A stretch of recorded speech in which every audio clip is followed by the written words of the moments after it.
I've read a lot of books. Books have educated me, they've inspired me, I've written a couple of books, notably Data Modeling Essentials and the Rosie Project.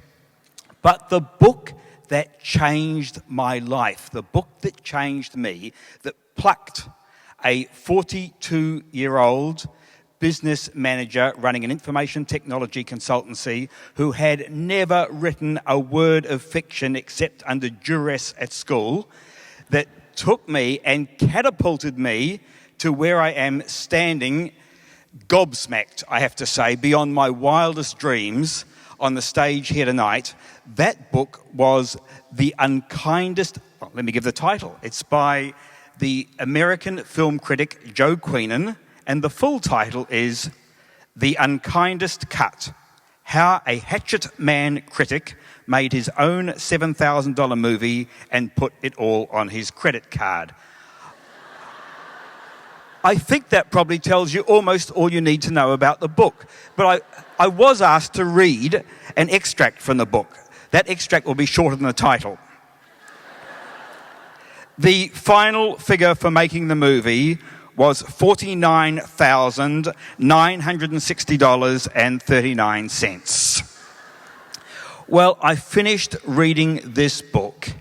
I put it down and I turned to my wife, Anne Buste, who remarkably is here tonight, given the story I'm about to tell you, and I had a Homer Simpson, Fred Flintstone sort of moment and said, "We've got to do this. We've got to make our own movie."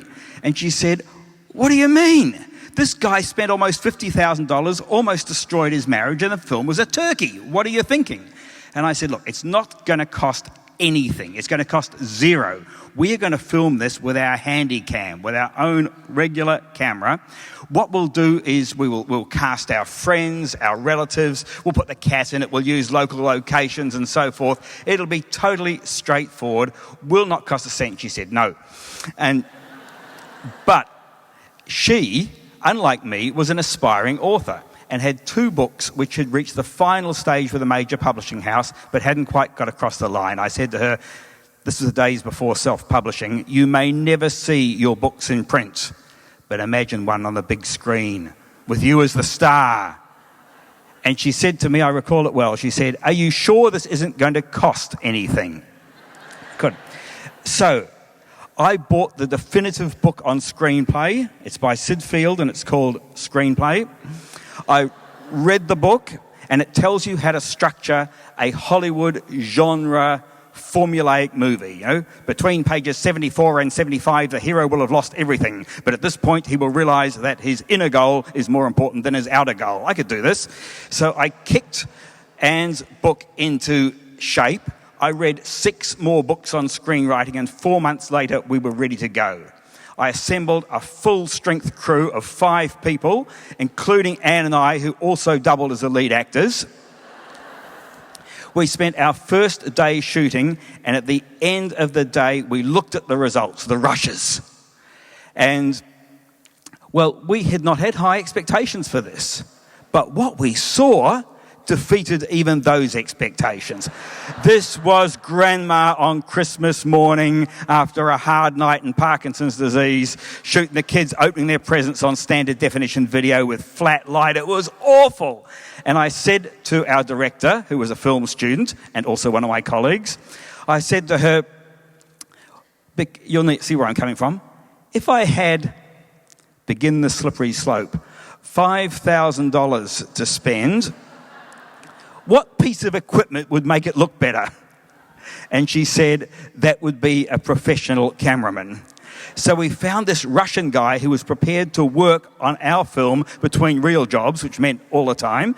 And he'd trained in Russia, where they weren't even allowed to use a movie camera because of the budgets. They couldn't have a movie camera for the first 2 years. They used still cameras. So he was used to working with very limited facilities. Of course, we would need a couple of proper red headlights and boom mic and a few things. Of course, yeah, just a few extra things on the budget. He was amazing. He lifted the production standard right up. And look, there was one day where we were about to... This movie, it's a story about a psychiatrist who has an affair with a patient. It's a drama. So we're about to shoot the scene where the psychiatrist is talking to the head of the ethics committee in the office, and Nicholas, our cameraman, says, "This is going to be boring. Talking heads is very boring. This should be shot outside in the park as the two of them walk along talking informally." And our director said, "That'd be great if we could lay some dolly track and all those sorts of things." And he said, "We use Russian dolly." And he filmed this thing handheld with our little Panasonic standard definition video camera, walking backwards like this. And professional filmmakers who have seen this say, "How did you manage to afford all the tracks?" So we had an extraordinary time. It was certainly one of the most intense of my life. And David Mamet says, "The story of the making of the film is the story of the film." Now, this was a film about boundary violations, abuse of power, and infidelity. Let me just say, the full story of making this movie will never be written for good reason. But David Mamet was right. So, with the film made, completed at 2 a.m. on Anne's 40th birthday, we filed into the Kino cinema, which we had hired. You hired the Kino? I thought you weren't going to spend any money. We were well past that point. Joe's budget estimate, his actual spend, turned out to be about right. And we piled into the Kino cinema, all 300 of us. We watched the movie. In fact, Chris, are you out there? It's a bit of the movie. We'll share the experience. Here you go. We won't put any sound on it, but you get a sense of what it looked like. I can't show you the best scenes because we never got permissions and so on. So we showed this movie and people sat for 98 minutes and didn't laugh at the wrong moments. At the end of it, it could have been the end, but the director took the movie to her film class. And a week later, I was invited to come and explain. The students universally hated it. And I said to them, "How many movies have you guys made?" And that shut them up. But at the end of it, the teacher said, "You know something about this movie? It may have had many faults," particularly with me as the lead actor, as the male romantic lead. Thank you for not laughing too much. May have had many faults, but she said, "You know what, Graeme, I know you spent too much money on this, but the smartest money you spent was on a professional screenwriter." And the teacher was Sue Maslin, one of the most eminent film producers of Road to Nil and Japanese Story fame.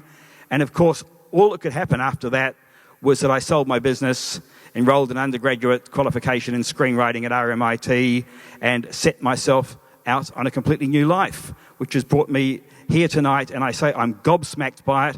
I'm also enormously grateful. So thank you all.